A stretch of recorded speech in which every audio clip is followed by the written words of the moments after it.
connection. I'm Mira Rubin here with you on Enlightened World Network. And it's a new week, and we have a new president elect.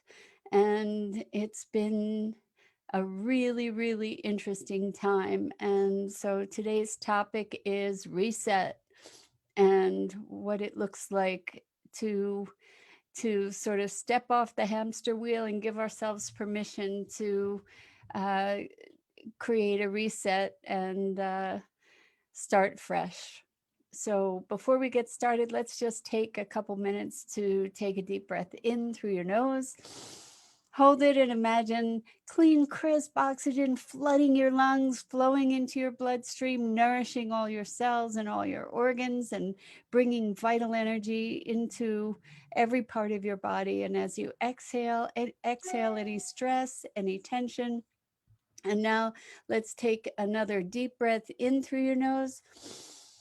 Hold it, and this time imagine clean, crisp, beautiful, bright, sparkling light, lighting up all your molecules, all your electrons, electrifying you and energizing you and flowing energy throughout all the energy systems in your body and connecting you with the world beyond. And now, as you exhale, exhale any remaining stress or tension.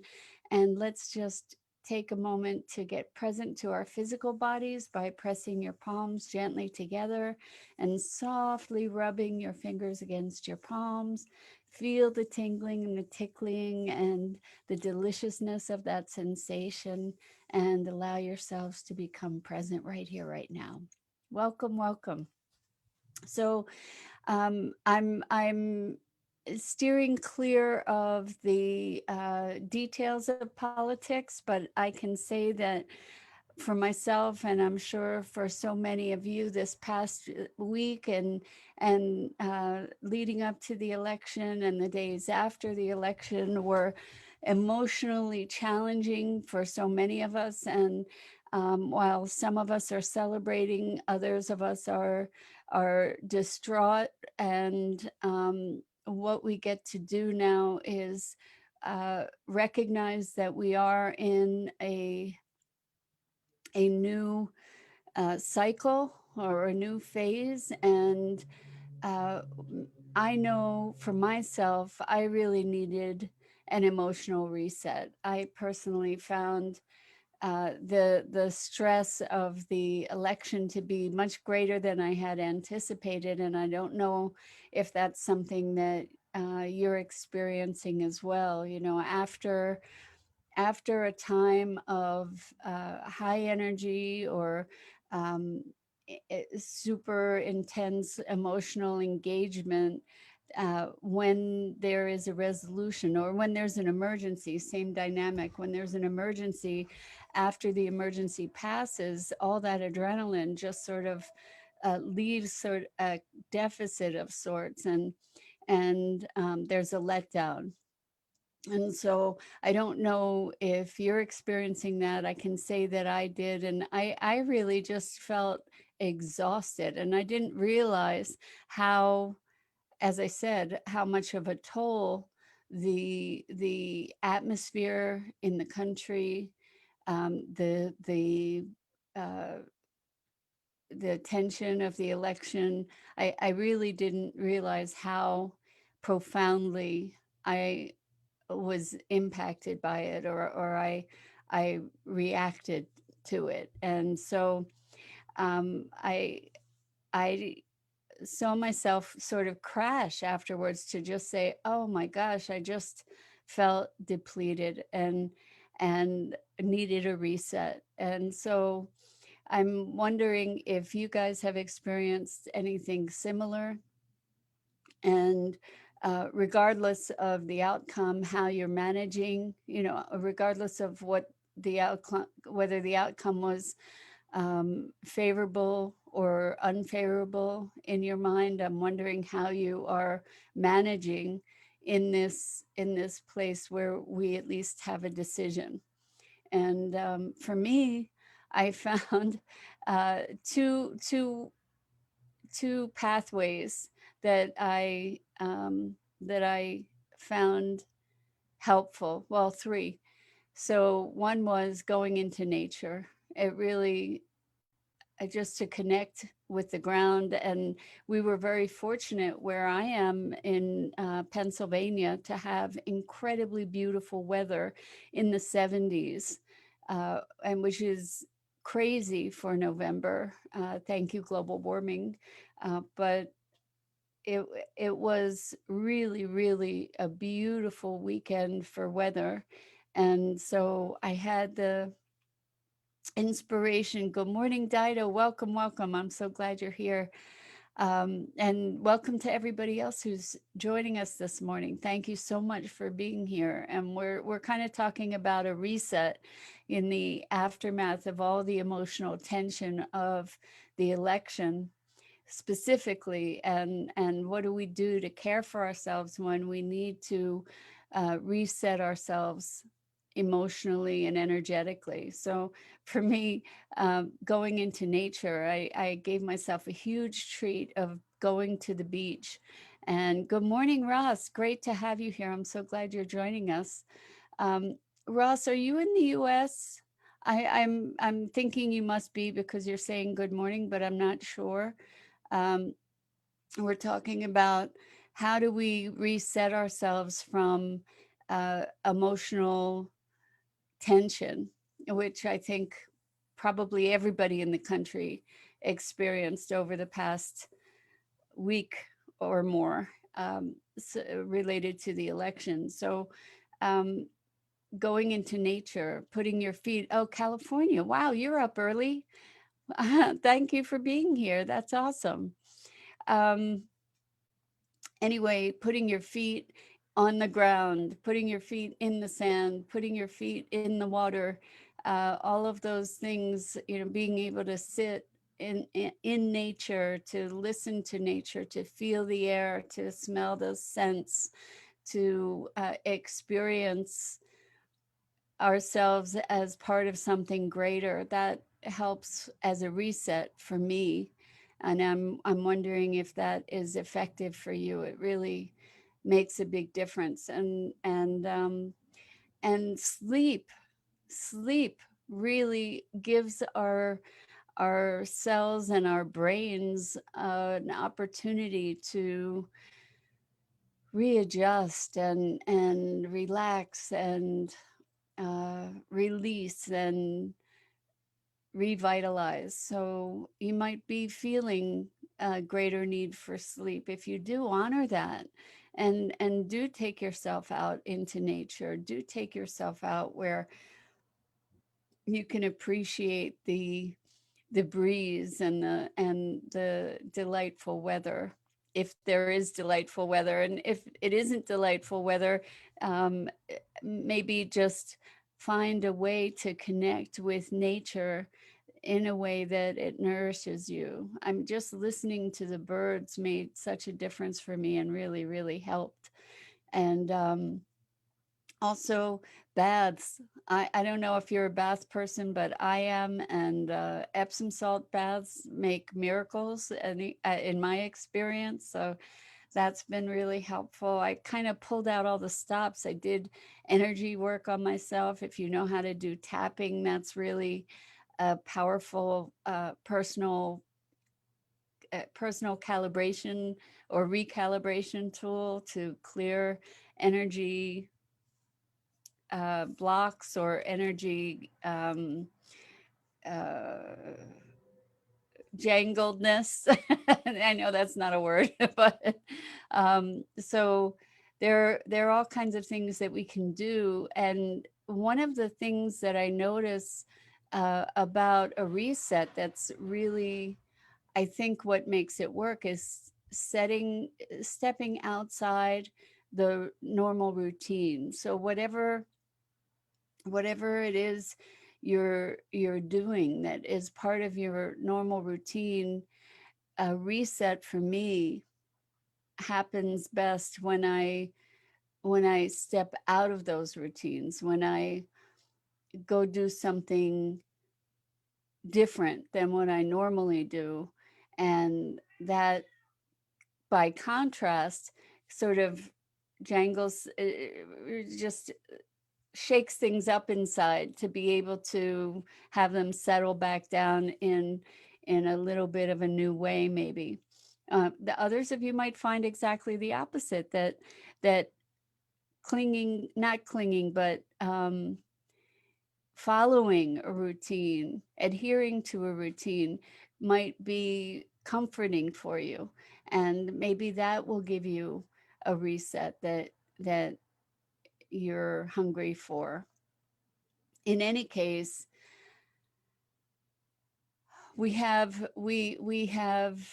um, an opportunity now in this country to really be putting our attention on unity and resetting from the divisive and angry and combative and oppositional energy that existed for so many of us during the election and during even over the past 4 years. My hope is that we can we can find a way back to come back together, to come back together as humans, really looking for creating a world that is moving in the way, to the direction that will provide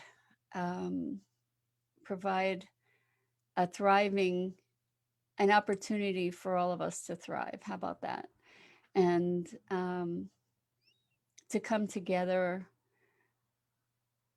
to come together. What a wonderful concept. Yes, after a time of such great division, I I do feel some relief at a different message, a message of connection and unity.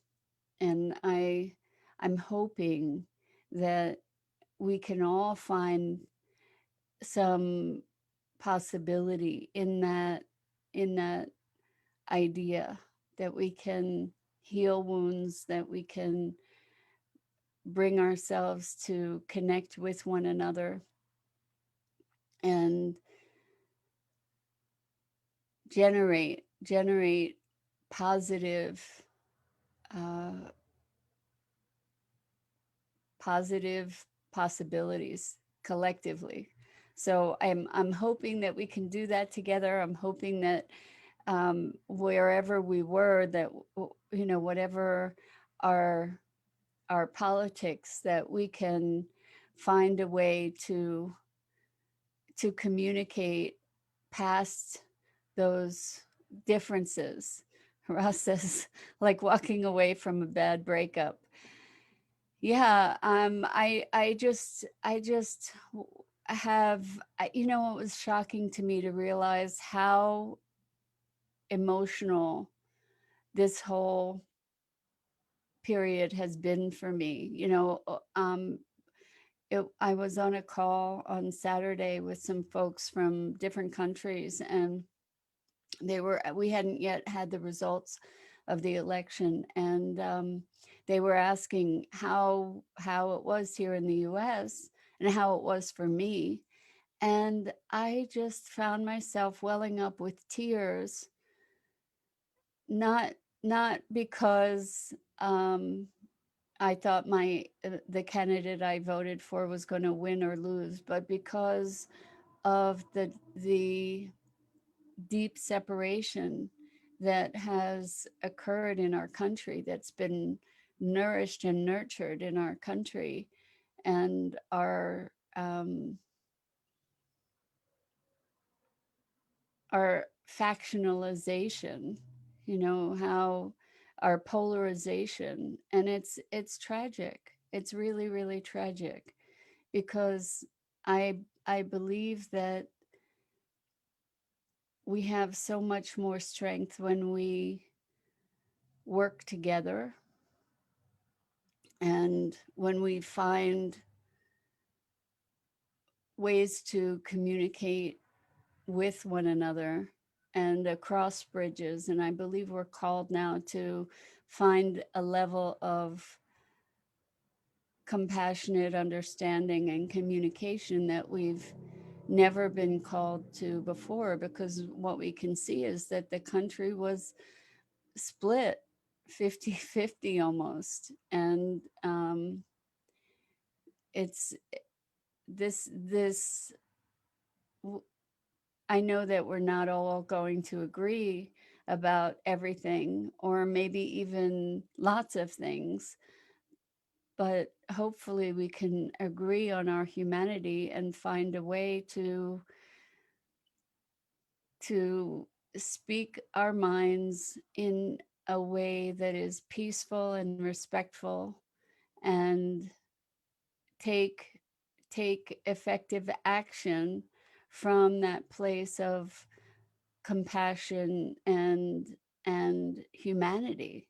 Like, we get to nourish the better parts of ourselves in order to become uh, more of a union, more unified, more connected. So, especially all of us who consider ourselves spiritually minded, um, we get to find a new way to be with each other, a new way to be with our fears, to be with um, our passions, to be with our possibilities and our visions and our hopes and our dreams, and to communicate across the divide. If we want to create a world that is a peaceful world, peace starts here, right? We get to exemplify new ways of being, um, to to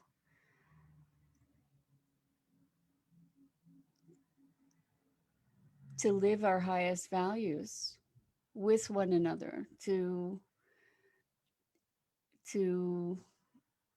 nourish and nurture the best of us, the best of what human beings can be. And it's an interesting time, right? And I think that's a Chinese curse: may you live in interesting times. So this is for surely an interesting time, and it's beholden on all of us to be conscious, to be aware, to be compassionate, to be forward thinking, and again, to speak our voice, to speak our hearts in ways that are productive. We don't want to cultivate those things that we see have been not working, right? We don't want to feed the beast in that way. We want to uh, nourish and nurture our higher capabilities. And we need a reset. We need a reset. I know that there has been so much um, divisiveness, not just within the country, but within families over politics and viciousness. And there is a need for a lot of healing. There is a need to move past this, actually, rather than forgetting it or pretending that the ugliness hasn't existed. We get to address it and heal it directly. And that takes courage. It takes courage and commitment and willingness to hold a higher banner of compassion and understanding and connection. And that's really what we're here for. This is a time when it's ever more important to be the light bearers that we believe ourselves to be, and to carry forward hope and possibility and commitment. We can do this. We can do this together. And I have um, I have hope that we can. I have hope that we can rise to the challenge of the moment in a way that forwards peace and connection and compassion. So, time for a reset. And how do we do that? How do you do a reset when you need a personal reset? We see that we need a reset now as a country. How do we do that? What do you do for yourself that works? Because it's not just self-indulgent to take advantage of the opportunity or to answer the call for a reset. It's something that we need in order to continue. So it is the same idea as the oxygen mask. You put yours on first so that you can be of assistance and support for others. So we get to do what we need to do to take care of ourselves, to nurture our or heal our own wounds, to heal the wounds in our families, in our friendships. I mean, people that have been friends for years and years have broken their friendships over this, uh, over the politics. There's so much that we get to heal and correct, and we get to be creative in the way that we choose to move forward, and we get to be conscious, and we get to exercise our choice to determine how we're going to deal with this new uh, turn in the environment in our country. And um, yeah, so we're called on to be creative, we're called on to be compassionate, we're called on to rise to this challenge, and recognize that we don't all believe the same thing, and how do we bridge that gap in a way that forwards all of humanity. So um, take the time that you need to give yourself a reset, and let's come back to this from our highest nature, so that we can be here for ourselves and we can be here for each other. And let's let's remember that we are part of one big global family. And we got to see how that family is pretty dysfunctional. Let's look at what it takes to heal. And I guess that's it for today. I just want to thank you so much for being here with me, and I I honor you, and I have hope for all of us to be able to work together. So I'm Mira Rubin. This is the Core Connection, and I'm here every weekday morning on the Enlightened World Network Facebook page. I thank you so much for being here. Please enjoy and check out and dig into the Enlightened World Network Facebook community. They're wonderful people, wonderful programming, lots of really interesting information. And with that, oh, so So Ross says the word I came away with is find a way to bridge the gap. Exactly.